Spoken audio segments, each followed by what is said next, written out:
Good morning students, myself A. Venkateswara. Today I am going to discuss about the alkaloids introduction mainly, and also I discuss about some of the alkaloid containing drugs. Okay. So history of introduction of history and introduction of alkaloids. So alkaloids means the word it indicates that alkali like, that means it's a basic compounds and it is a nitrogen containing compound. So all alkaloids are the nitrogen containing compound in the heterocyclic nucleus. Some of the exceptions also there, they are the nitrogen containing compounds but nitrogen not in the heterocyclic in nature. So these compounds are generally present in plants and animals. They have the significant physiological action on humans. Okay.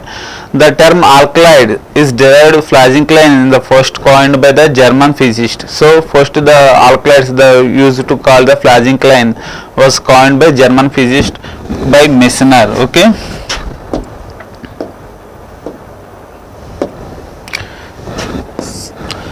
Okay, after that then mankind has been using the alkaloid in the various purposes like medicines, poultice means used to hold the broken legs, and also poisons. Those time in the early stages they are used to hunt the animals, and also assassination purpose alkaloids are used for as a poisons also. In the French chemist Dorsen is first isolated the narcotin is a alkaloid is obtained from the Papaver somniferum, that means opium. From the opium the first alkaloid is isolated is narcotin. Later they are isolated the several alkaloids like morphine and codeine, thebaine. But first isolated narcotin from the opium is narcotin is from the Papaver somniferum by French chemist named Dorsen. Okay. So what is the effects to the alkaloids to human? So its alkaloids having a significant effect on human beings. So majorly in the neurological transmitters and other interface membrane transport. So they are not having the same properties. They have the different properties on humans. Some are the poisons also. They are the highly toxic. If we are taking the large dose of the alkaloids, they are the highly toxic to the humans also. Okay. They are the muscle relaxants. Those are the some are the anti-inflammatory agents like morphine is the anti-inflammatory narcotic anti-inflammatory agent. So that means painkillers, and also they act on the nervous system. Some are they act in the brain. So alkaloids having a very significant effect on the human physiology. So they have the very good useful for the some of the commercial importance also as a medicinal importance also.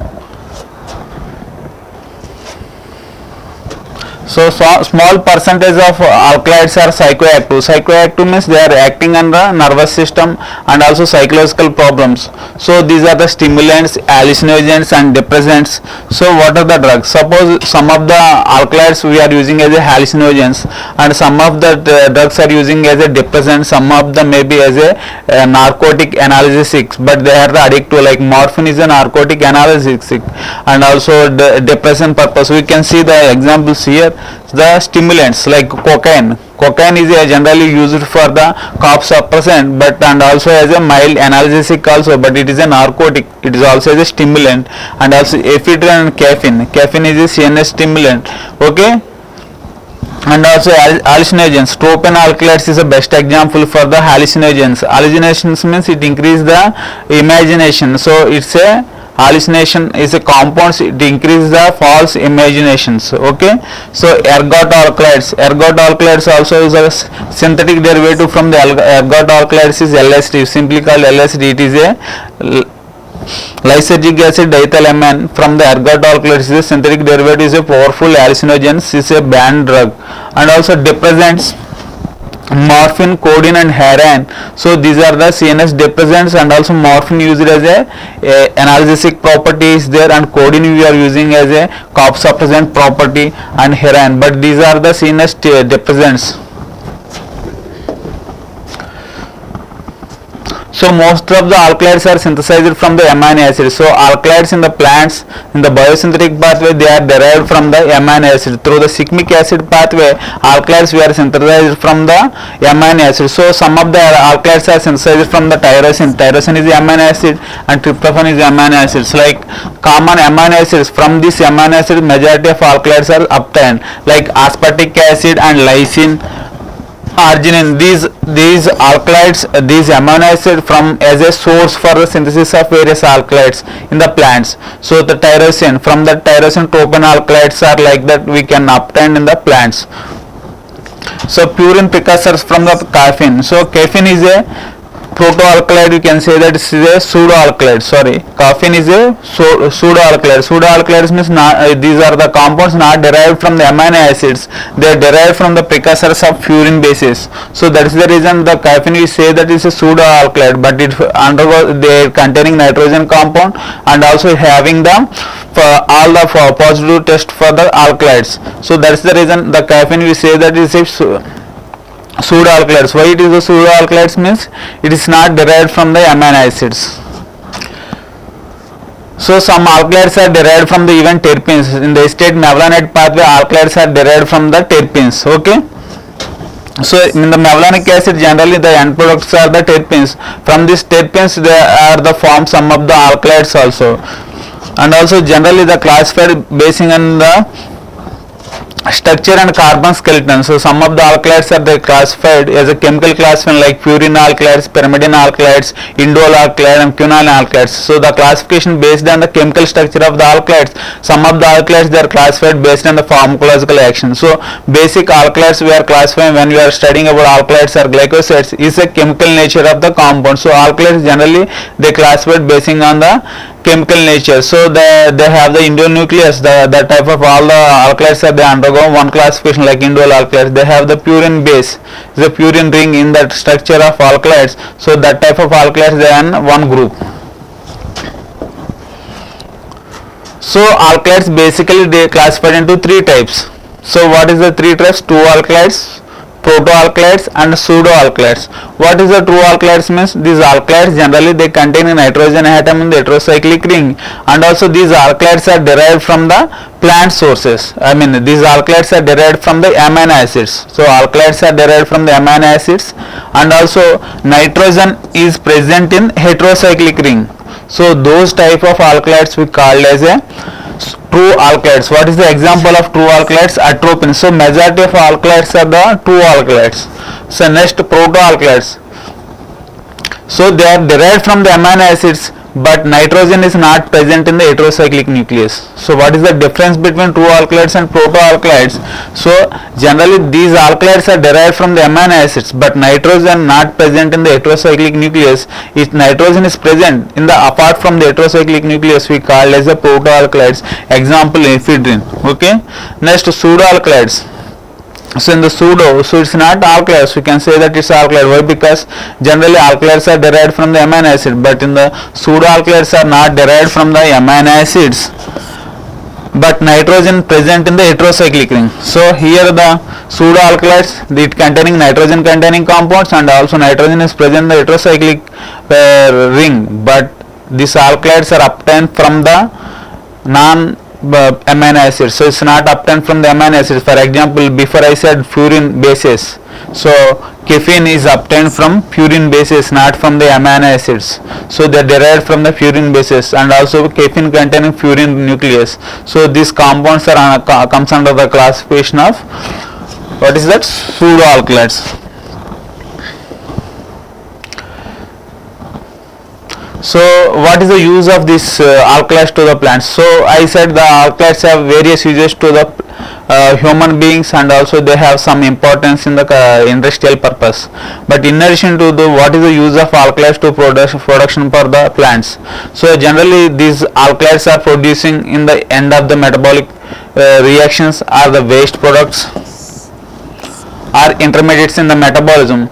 And okay, so what is that in the detoxification process is the waste products, or maybe in the intermediates of various metabolic reactions.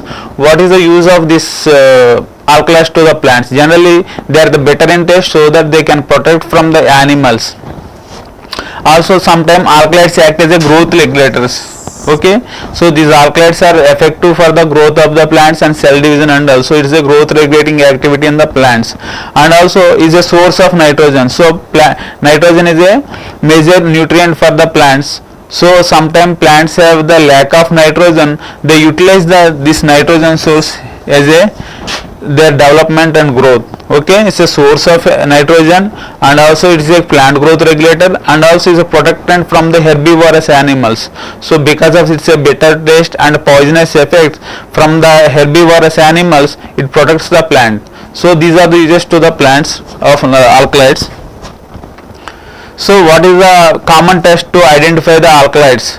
So there is a test, common test like Wagner's test, Hager's test, and Dragon-Draft test. These tests used to identify the alkaloids. So how can you test? So the extract of the alkaloids we have to treat with iodine and potassium iodide. It will give the reddish brown taste. See, it indicates that the sample containing alkaloids. Okay, next Mayer's test. In this mercury chloride we have to treat with the extract. It will precipitate creamy precipitate with true alkaloids. So this test is only for the true alkaloids. It won't give the positive test for the proto-alkaloids or pseudo-alkaloids. Okay, so only test for the true alkaloids. And next Hager's test. In this we have to take the picric acid. So Hager's test means the only one ingredients we are using here, that picric acid. So it is produce yellow precipitate. Actually picric acid is yellow in color as a solution, but when the alkaloidal solution we are treating with picric acid, it produces the precipitate. Okay, so it indicates that presence of two alkaloids in that solution. Okay, and Dragon-Draft test. Dragon-Draft test, these all tests are named tests. So we have to remember that Wagner's, Mayer's, and Dragon-Drafts. So what is the ingredients in the Dragon-Draft test? It's a potassium bismuth iodide. So Dragon-Draft, there is an ingredient called potassium bismuth iodide. So what will happen when the plant's solution or extract we are treating with potassium bismuth iodide? It produces the reddish brown precipitate. It indicates the presence of alkaloids. Okay, these are the common tests for identification of all the alkaloids, not a specific test. Suppose they have some Stopen alkaloids, Vitali-Morin test, they have some specific test, but these are the common tests to identify all the alkaloids. But in the specific test we have that individual alkaloids, there is a specific test to identify the specific Stopen alkaloids or indole alkaloids, like that. Okay, so what is the physical properties of the alkaloids? Generally alkaloids are crystalline solids. So what is the nature of the alkaloids? They are the crystalline solids, but there is some exemptions. So what is the crystalline solids example? Emitin. So they have the emetic action, and also Cipalis ipecacuanha, it contains emitin. So it is a crystalline solid, and also amorphous means there is no form. Okay, there are the crystalline solids and amorphous. Okay, some are the liquids. So this is the exception. So most of the alkaloids are the amorphous and solids, but there is some exceptions. There is a liquid alkaloids also. What is that one? Nicotine and quinine. Nicotine is present in tobacco leaves, and quinine also is a alkaloid. So both are in the liquid in nature. Okay, and next, so these are the volatile liquids. There is a non-volatile liquids also. Non-volatile liquids example pilocarpine and iocyanine. This is Atropa belladonna, it contains iocine. Okay, so these are the non-volatile liquids from the alkaloidal sources. So alkaloids are majorly the crystalline solids, but there is some exceptions. The alkaloids are liquids also, and also volatile in nature, and also some are non-volatile liquids. So these are the examples for the alkaloids. These are physical properties. Okay, majority of alkaloids are solids. Okay, next color. Some of the alkaloids are colorless, but some are colored. So majority of alkaloids are colorless, but some alkaloids are colored. For example, colchicine and berberine are yellow in color. Colchicine is a alkaloid, and berberine also alkaloid is both are in the yellow in color, but generally alkaloids are colorless crystalline solids. Okay, and also cannadine is a orange in color, and also some of the compounds have different color, but majority of alkaloids are colorless crystalline solids. Solubility. Coming to the solubility, generally alkaloids are not soluble in water or some of the alcohol containing solution, but their salts are soluble in alcohol. So remember that alkaloidal salts are soluble in alcohol, bases are soluble in organic solvents.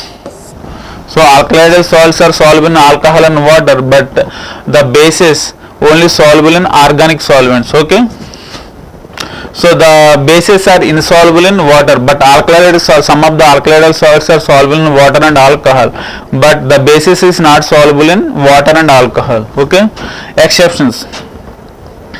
So bases soluble in water. So there is some bases soluble in water also. For example, caffeine.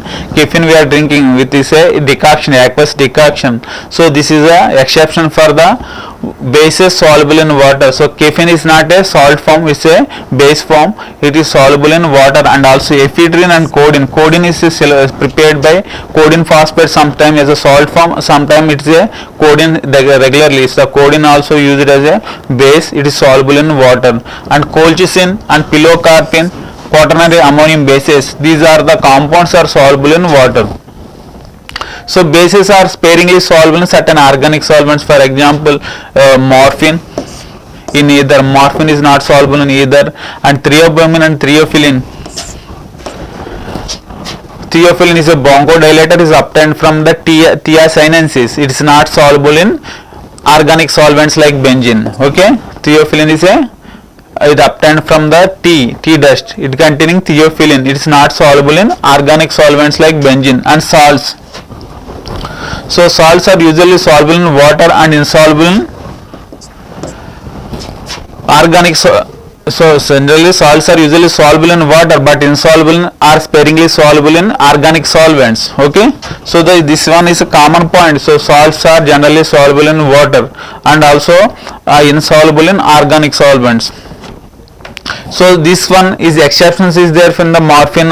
Some of the alkaloids, the salts are insoluble in water, but the salts generally we see that normal sodium chloride is soluble in water, but the alkaloidal salts are insoluble in water. For example, quinine monosulfate is a salt. Quinine monosulfate is salt. It is insoluble in water.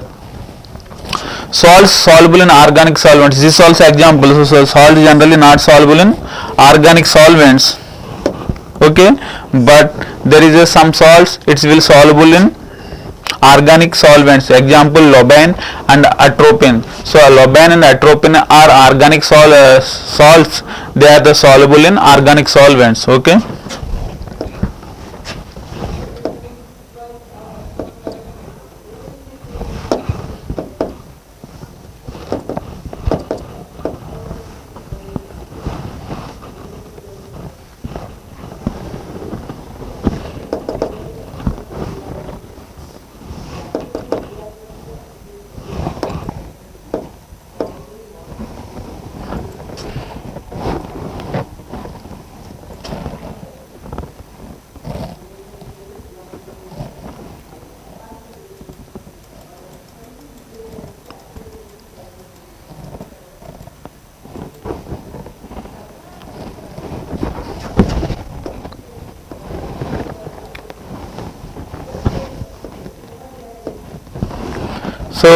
So these are the, before what I discussed, these are the physical properties of alkaloids. So alkaloids are generally crystalline solids, and also some are the exceptions are there. They are the some are volatile solvents, some are the non-volatile solvents, and also alkaloid solubility. Coming to the alkaloid solubility, it's soluble in organic bases are soluble in organic solvents, and salts are soluble in water, but there is some exception. Some alkaloidal salts are soluble in some alkaloidal bases are soluble in water, and some alkaloidal salts are soluble in organic solvent. That the exceptions are there, and these are the properties of alkaloid.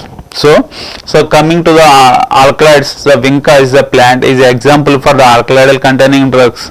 So what is the vinca? Is a Catharanthus roseus.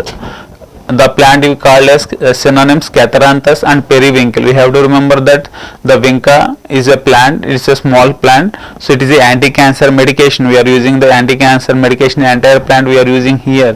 So what is the synonym of vinca? Is a Catharanthus and periwinkle. What is the source of this plant? Means it's a dried whole plant as vinca rosea or Catharanthus rosea. You used to call the Catharanthus roseus or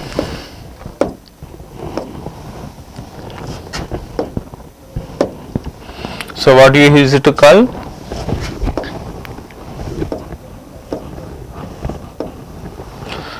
Catranthus roseus or Vinca roseus. So the whole plant we are using as a anti-cancer medication. So it contains vincristine and vinblastine as a active principles. So this is used as a Vinca rosea. Okay. Ingredients.